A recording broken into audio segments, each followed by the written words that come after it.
Please,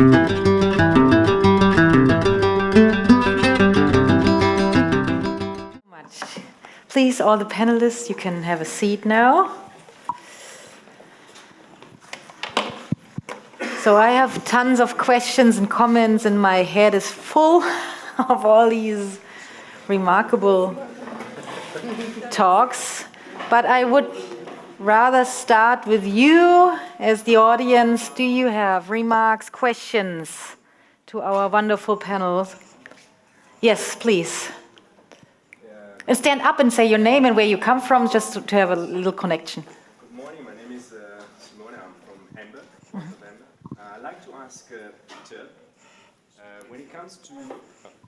when it comes to new destinations that want to approach the cruise business, maybe can you mention 3 most important things that I have to fulfill or they have to evaluate when approaching cruise as a new kind of tourism? Yeah, first of all, make sure that the destination is interesting for visitors. As a destination, involve all your stakeholders, what you're going to do, and that they support it. And make sure that the destination is approachable. You can reach it and be appealing. That does answer your question? Yep.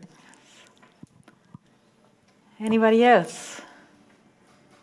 Question to our panelists. So then it's on me. It's very clear. It's very clear. So what I learned from Peter is, and that is actually something what I thought maybe it's all for us, it's that the transparency and to be honest about the facts.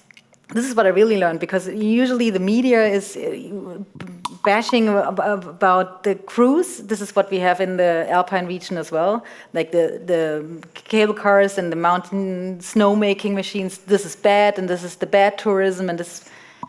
But I learned from you, as this is not all the facts for the cruise, and I know it from the Alpine region. This is also not like, this is just a lot of media and a lot of bashing, but we should be honest about the facts and be honest about the whole story.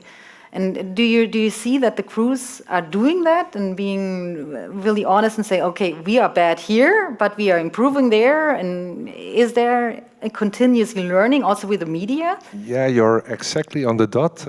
Last month at the CLIA conference, it was the first time I attended the cruise conference where they recognized, hey, we have to tell the world what we are doing. It's a very conservative industry. They look very only to themselves inside, don't give anything away to the competition. But now there is more a general understanding, hey, we are doing more sustainable things. We are improving. We are using new technology. So that's what I'm preaching to the industry already for many years. Just tell the world what you're doing. And now it seems, they got it. And you will see more outings from the cruise industry. And also from the destination side, be more open and listen to facts and don't only go on emotions. Thanks. And what I learned from Whale and also from Spain was, or the question is, how do you improve or manage the listening?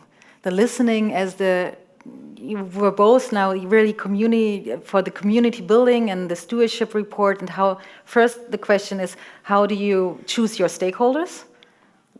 Who is on the board, or who do you ask? Do you ask everybody, or do you have before a pre-assumption, who do you want to collect? And how do you listen? Is there approach, or did you learn how to listen, and how do you manage the listening? I look forward to listening to Caballeros and how you did that, because it sounds far more complex. I think we what we really found was we had to be extremely flexible in formats. So we had in person, we had all virtual, we had combinations, we had coffee shops, we had one-on-ones. Basically, you need to go where they are. And that's the one thing that we learned was we weren't reaching enough young people. So we would tap a couple of people that we knew that would help us reach that particular population and ensure that we were in front of them. We would get people with families and their kids and try to find a way to get them to the function and take care of their kids or what needed to happen, so that we made sure that we tried to get as diverse a population as possible by just trying everything, different times of day, different locations, different times of year, even because we're a very seasonal That's a good point. kind of economy. So we had to be really aware of when people were too busy or when they weren't there, and make sure that we kind of had it. I think it was probably a good 3 to 4 months. And heavy lifting on the destinations part, let's be really honest. I mean, they would be like, I need more of this, or I don't have enough of that, or we were the ones that recognized that and then had to go and recruit people quite actively. So it's a very hands-on effort, and I think very destination heavy. And actually, this is what tourism industry is all about. We learned that in Wagrain-Klein as well, or in the whole Alpine region. They are off season, they are on season, and they are off season, then they are gone, and on season they're not there because they are working. And when do you talk to the people? When do you reach out to them? Because it's never the right one. But this is really a tough issue to have the right spot. When do we do the meetings to listen to each other? Yeah, we were quite intentional about that too, because you put it out and you kind of get the usual suspects. I mean, the same people come and they've got an agenda to drive. So we were very deliberate about. We went to the formal boards, but we also called up people that we knew represented different viewpoints and dragged them in any way we could. Yeah, and another question to you is that this is now a very regional DMO, destination management approach. Is it that the others around learn from you, or is that Colorado, the ministry is now interested in, like the state? This is now the difference between you and Florida, that you don't have that on a state, while you have a state, the tourism state ministry, I learned. Or is something, what is like the bottom-up, top-down approach, or is that a learning or a circular? And it was interesting to hear that, Austria, it came from the top down. It's the opposite where we are. So we are very strong in Colorado, and we currently have an effort that's a destination management effort from the state level. But it's kind of like we're kind of ahead of them, and so we're trying to catch up with where they are so that we can support what they're doing, and they support what we're doing. And then regionally, I mean, speak to regionally a little bit. Yeah, regionally, I think now that it's like the ski resort community, I think, has really caught on, and that has sort of driven it. So, we're quite competitive in the skiing industry, so if Aspen is here, hi, Bridget, so we do have that competitive nature, but I think that we coordinate now valley-wide also, so we've got a valley of, I don't know how many municipalities, but several, so they all kind of feed into this process in Vail as well. And then now the state Colorado Tourism Office is sort of catching up. They're trying to do a statewide roadmap. Yeah, and I mean, they must listen now too. They have to learn how to listen to you. Or is it also in Spain? Is that the listening part? Do they listen to you how you've done it now, or is it on Spain, or is it just regional? Or what? So, first question: how is your listening? The approach, who do your stakeholders, and now is it also something spinning around? Do they learn? Is it other regions now interested in your approach? How do we listen? We started by listening as we do normally do it, opening our ears, but that was really overwhelming. And that's why we need to find different ears. We chose some ambassadors, local ambassadors, to wrap up some of the ideas. Another year was this dynamic group dynamics, Google Forms, 10 minutes individual meeting with them, like different ways of collecting their ideas, and especially different ways of digest all the information they want to tell us. And if other areas are interested in our approach, let's say Spanish government has is developing a sustainable tourism strategy by giving funding to many different destinations. And within the destinations that got this fund in our region, we are in contact with 2 of them that were interested in how we develop the brand in a participatory approach, because it's not also very, very common. Yeah. Thanks. Yeah, and now Jordan, I think in Jordan it's quite different to the others, because it's an assumption, maybe you correct me. I heard that you want to grow in tourism, that this is a new project and you want to attract tourism, as I understood from all others, Yes. especially from Wales and Florida, that you're not want to have more tourism, but maybe other one. Is that correct in my assumption, or am I not right? In general, Aqaba is a tourism city. This is number one. Number two, we're not looking to make Aqaba as a mass tourism destination. So we are looking for a quality tourist. And also we are attracting the tourist by niche market. What we mean by niche market, I mean we attract, for example, divers for diving. But it doesn't mean that we want millions of divers to, we have to have the balance between the number of tourists and sustainability and maintaining the environment and the biodiversity in balance. So when we want to have a quality tourists, we want the one who is looking for culture and local community engagement, and to learn about the life, the people, everything in the city.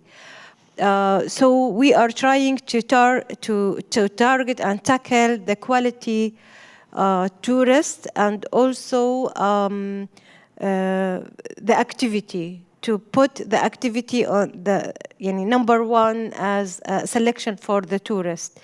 And also the destination, some destination, they attract you in general, that you want to go there because of the people, because of the landscape, because of the activity, because it is a family destination. So there are many elements that plays a role in who is your visitor, who wants you to attract. So. I mean, this was also your point before, that you have which visitor we are attracting and the value-based visit. Like, is it working? That you have the tourists you want to have, as you have now the bird watcher. I think that's the good tourism. Like these are the eco-friendly. Yeah. Right. So we have a major metropolitan area. Denver, Colorado is a 2-hour drive. So it's kind of like, we love them and we hate them. And in a way, Aspen is further away from Denver, and so it's really primarily a destination resort, whereas we're about half at any given time. Not only do we have half of the people coming out of that Front Range area, that metro area, but in addition, we have a lot of homeowners and second homeowners that come from that area as well. We like the destination visitor who comes for a longer period of time, because we have data that shows that they spend more money, they get more invested in the destination, and they're actually more invested in our goals as well. Doesn't mean we don't like the people from Denver. It means that we're trying to balance it a little bit better and ensure that those people that come longer, stay for a longer period of time, and get a little bit more invested in the destination are those that return again and again, because they're a value guest to us. And do you have also the data in Florida, that how long are they staying tourists? And I'm just really wondering, or I was surprised that you don't have because Florida is, from a German perspective or Austrian perspective, it's a really touristy state, and actually one of the most from the European point of view, everybody's talking about Florida and Miami and Disney World and so on and so forth. So everybody, this is a big destination from the European point of view, and you are not having a ministry of tourism. It's not getting into my head somehow. I don't know. That is is it a political issue? So more than one question now. Is it a political issue that they don't have one, or are you? And then you said it's a stewards of our state. It's a nice word. I will catch that now for me. To be the stewards of our state. So is there a nationwide, I don't know, awareness that they are a tourist state, even though they don't have a tourism industry ministry? But yeah. the United States does not have an overarching minister of tourism, and most of our states do not have anything like a minister of tourism. All of our states do have destination marketing organizations that will happily take those millions and millions of dollars of tourism tax money and turn it into more marketing to wrap buses in London and engage with campaigns. So of course we have Visit Florida, which is our destination marketing organization, and their job is to market us. Our number one industry is tourism. And but the indicator is then they have done a good job if more tourists are coming. That's right. Their job is to bring more tourists. Okay. Right. We have 137 million, and they'd like to bring a whole bunch more. So the growth model is alive and well in Florida. But given that, we are starting to see some of the smaller DMOs engage with sustainable tourism campaigns, like Be Kind and Unwind, be kind to the beaches, be kind to the environment, be kind to the workers who are serving you. And so we do see it bubbling up, but the growth model, we can't really get away from that because that is the bread and butter of Florida. It's the economy, stupid, isn't it? What I learned. That's right. The sentence from there, or this is. So I'm trying to figure out where are the openings and junctures where we can move in with a different model and at least try to disperse some of our tourists. They're all clustered in the theme parks and the beaches, and disperse them more to our agritourism operations. Regenerative agritourism operations, because then at least we're growing more food, we're sinking carbon in those regenerative farms, and we're giving tourists something else to do. Because I think that the new tourist just doesn't want to go to the beach. They want to engage in educational activities. They want to do a beach cleanup. They want to go kayaking to pick up trash. So we're just trying to take what we have and morph it, because we've got to turn travel into a force for good. It's our number one industry. If we can do that, we're going to make a huge impact in the state of Florida. And I believe so. And is it a political issue as well? That if you, I know it from the European or Alpine section that, you know, if you're involved in NGOs on the environmental sector, and then they are the growth, the economy guys, and say, oh yeah, we don't want these in our board because they want less tourism. And is it? And it's getting very, in Austria, it's very a political thing. On which side are you on, and so on and so forth. Is it also a political issue, or are you able to not making it too political, because it's the drive for good for everybody, or how is the spin?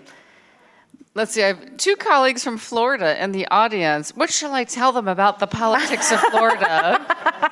Is this being recorded? No, I don't think there's a video on I don't know.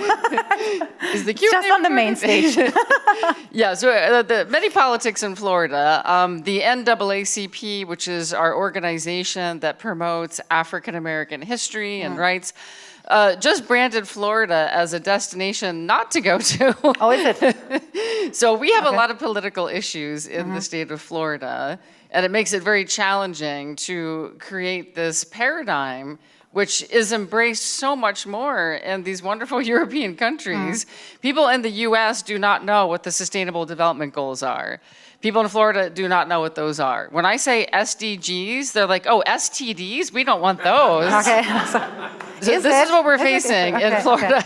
Okay. And that's why we can't work through our destination marketing organization. They're all about marketing. They're not ready to change their course and do destination stewardship. So it should be a grassroots then, because in Europe it's different. It's more from the state. That's right. In most places, it yeah. can work through the DMO. Like Hawaii, you know, they blew up their DMO, and now it's all about destination stewardship and destination management action plans. It's not going to work in Florida.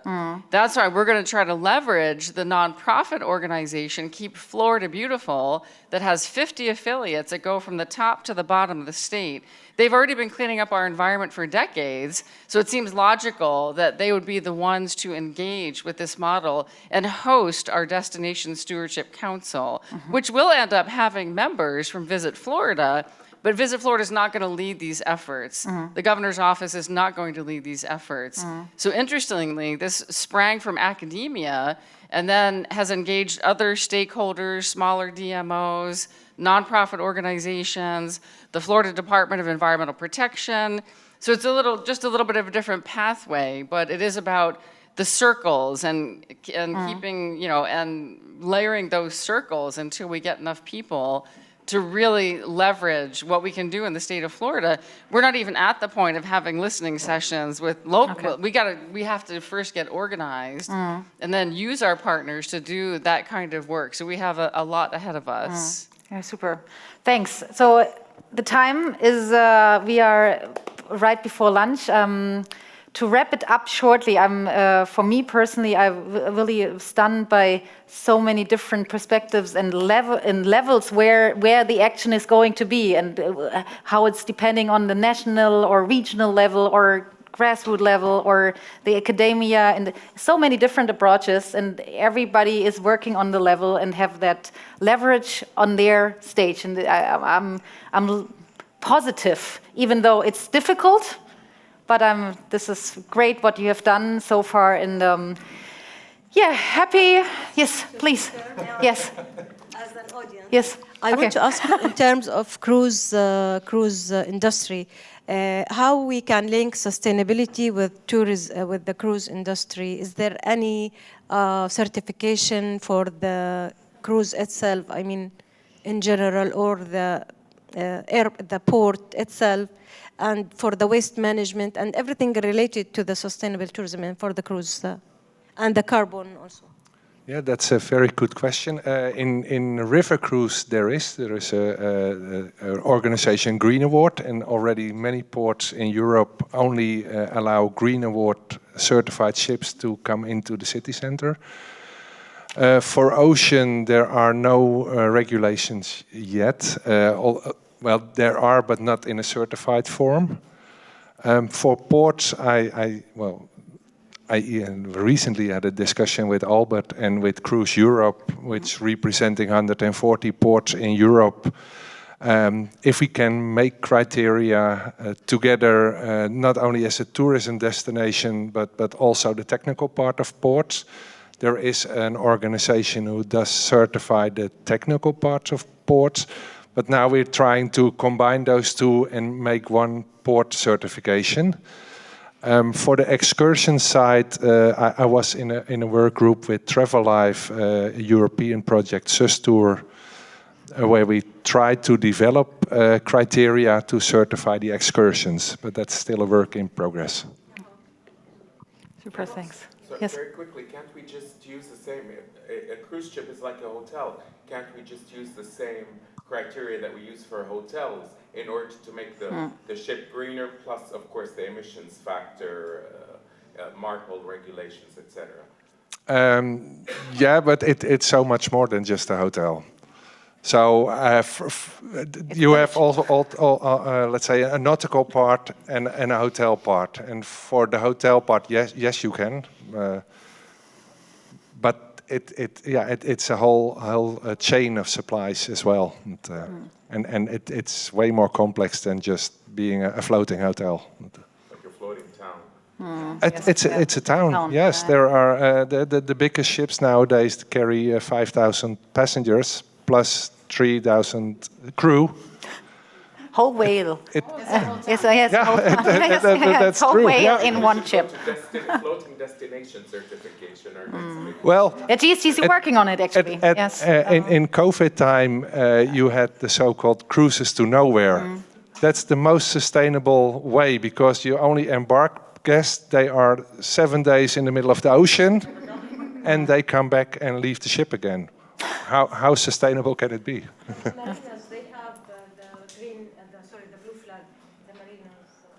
Blue flag is more on the recreational part of the whole shipping industry, and this is a very commercial operation. So, if there are or do you have any other questions? Then I would. Yes. Okay. Hello, everybody. Yes. I come from northern Finland, small ski resort called Syöte, very beautiful place. And I guess we were speaking already about sustainable resort. But some ideas to make a resort or ski resort or low carbon resort. So maybe just shortly and quickly because that the lunch is waiting for us. Low carbon? Yep. So I think Kristen can speak to, Vail Resorts is this very large multinational corporation at this point, and they have their own programs. I think Kristen can speak to that briefly. Yeah, I think I heard you. You asked how to go about a low carbon mission at a ski resort, right? So for Vail, it is very multi-pronged. So it's transportation. It's about snow melt. We have probably the most snow melted streets, heated streets in the world, and it's a very energy intensive and very sort of luxury thing to have. So we're very aware of that and working very hard to make that a combination of electric and geothermal energy, so we focus on that, as well as working very hard with our local utility to make that 100% renewable energy. So a lot of the places, the Switzerland and other places in Europe included, have a lot of hydro energy. We started off years ago with 75, 80% coal. So now we're at 55, 60% renewable energy, and we'll be 100% here in the next 1 to 2 years. So we're working very hard on that. So it's mostly wind and solar, some hydro.